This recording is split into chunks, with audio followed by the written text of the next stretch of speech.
Realtors, today I'm going to go through with you exactly how I got my first transaction a decade ago in this business, how you can get a transaction in the first 30 days of becoming a realtor, and the 10 most common ways that all realtors get their first clients. So let's get straight into this, but before we do, please consider liking this video, sending me a comment on if it was helpful, and consider subscribing to the channel if you want to have access to future videos. Now, let's get straight into the top 10 things that most agents do to get their first transaction. And let's go through them rapid fire. We've got networking, creating a sphere and following up with them, cold calling, door knocking, online marketing, open houses, direct mail, content, lead platforms, and referral networks. If you utilize all of these systems, deal flow is going to happen. Now, how did I get my first deal? That's simple. It was from a cold call on a canceled, expired listing. With the market being as up and down and volatile as it is right now because of the variable rates of interest and weird inventory and sellers that still want the same amount of money as they were trying to get over a year ago, today is a very good time to do exactly what I did, and that's pick up the phone, call listings that have canceled and expired, and see if they're interested in still selling their home. What I liked to do was specifically focus on properties that had been canceled or expired for more than 2 weeks and had not relisted. Because if you're the one sitting here calling the listings that go canceled and expired the second that they cancel or expire, you're now going to compete with 10, 30, 40, 100 different real estate agents for the same business, and the person's already upset that their house didn't sell. It's going to be very hard to differentiate yourself from that crowd, and from my experience, it just becomes a who can do it the cheapest and get my house back on the market kind of race. And I don't like to run in that race. I like to run in the category of one race that allows me to still charge high rates for my services, but still win and spend less time calling people that are unlikely to do business with you. If you use that specific strategy, you can absolutely see better results. But let's get into every single one of these 10 strategies today, and I'm going to go through all of them and say whether this is something you should focus on in your first 30 days or whether it's something you should avoid in your first 30 days.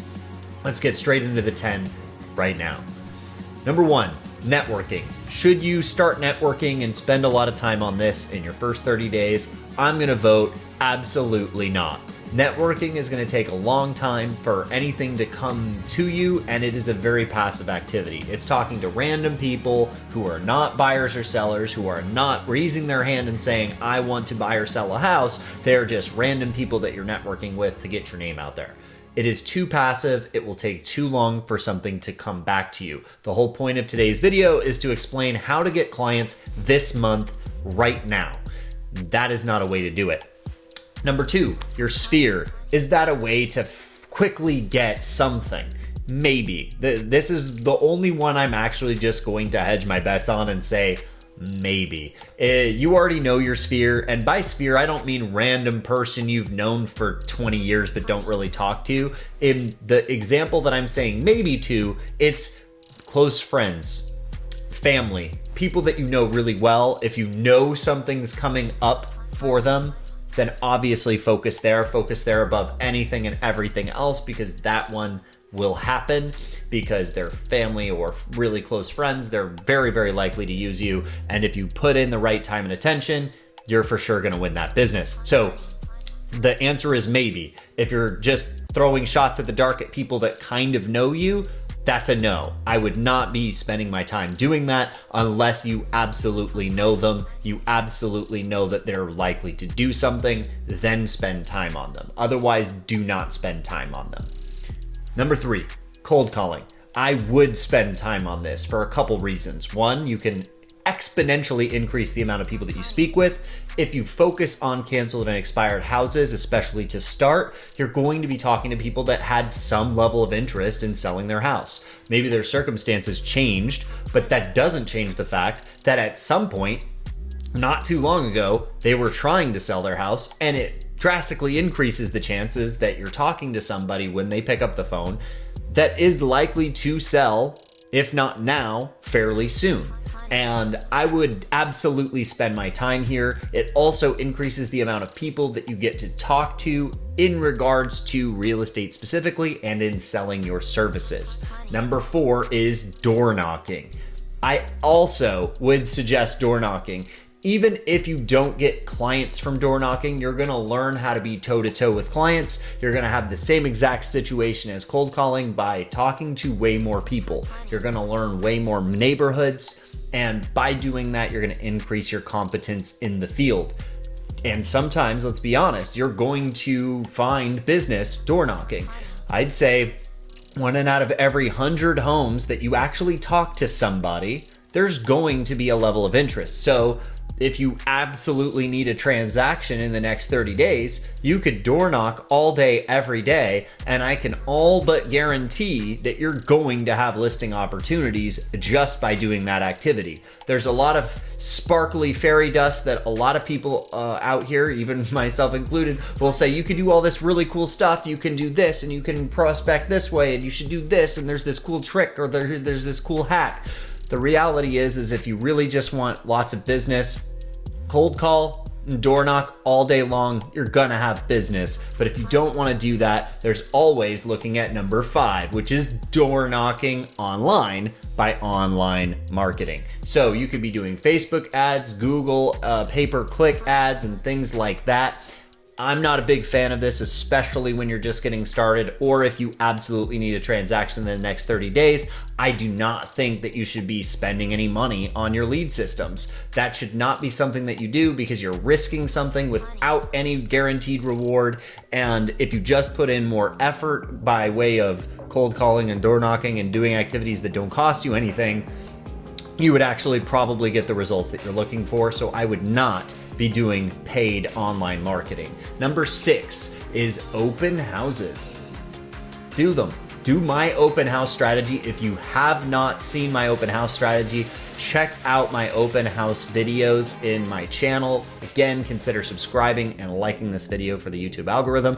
But if you do my open house strategy, you will absolutely start to see results, if not month 1, very, very quickly. So off to number 7, which is direct mail. And with direct mail, I would say this is not a strategy you're gonna wanna do if you need money and a transaction in the next 30 days. This is not fast enough. Farming will take you at minimum 3 months to have anything really of substance cure, unless you are doing thousands and thousands of homes, in which case, I don't know why you would have to have something in the next 30 days because you probably already have enough money to continue funding your life because you're spending a ton of money on the marketing just out to that many houses. So in reality, do not focus on direct mail if you need something immediately.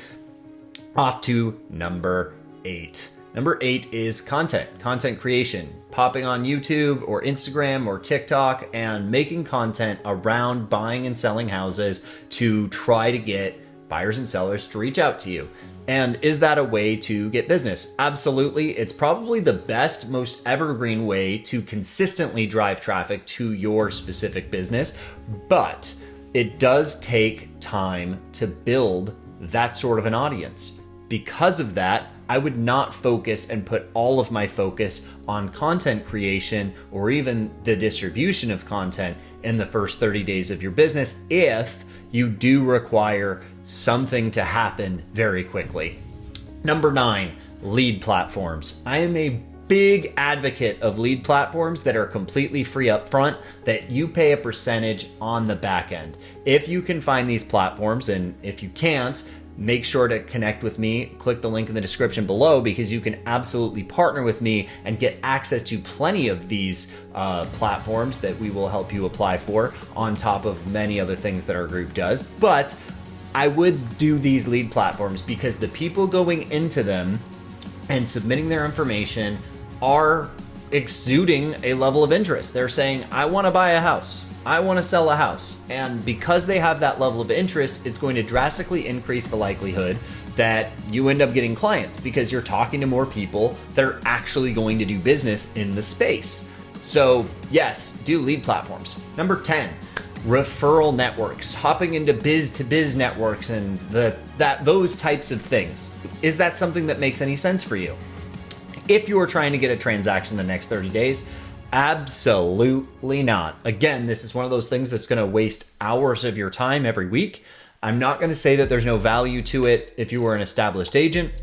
I'm not going to say that there's no value to it in networking and in getting cross-industry referrals. There's absolutely something to be said about that working, but I will put a massive caveat on this. A lot of business-to-business networks do not end up sending referrals. It is just a lot of time for everybody to just talk about what they do to other people that are not going to use them in their businesses. So if you are going to do referral networks, make sure that you are picking one that absolutely does not have another real estate agent, that people would be committed to sending business your way if they had a real estate agent need, and are active, people that will always show up and will consistently be giving out their referrals and receiving referrals. That way it can be something that's beneficial for everybody. A lot of them are not, and this is not something I would suggest if you needed a transaction within 30 days. So let's recap all of the specific things that I actually would say to do. Number one would be the sphere, if you know a family friend or a very, very close friend. Otherwise, not the sphere. I would suggest cold calling, door knocking, open houses, and putting in and dialing in all the lead platforms that you can get your hands around and get your applications accepted for. I did the exact same thing. Recently, I moved across the entire country. I did only those specific things, and I am already a top producing agent in a brand new market with no network, no family, no resources, no neighborhood knowledge, and no marketplace knowledge of any kind. And I did that by implementing those specific strategies. If you're interested in having a further conversation of what it looks like to partner with me and my group, make sure to click the link in the description below to schedule a time to talk to me about what partnering actually looks like, to go through all of the specifics and how we might be able to grow together. Thank you so much. I really appreciate your guys' time on the video. Hope to see you on the next one.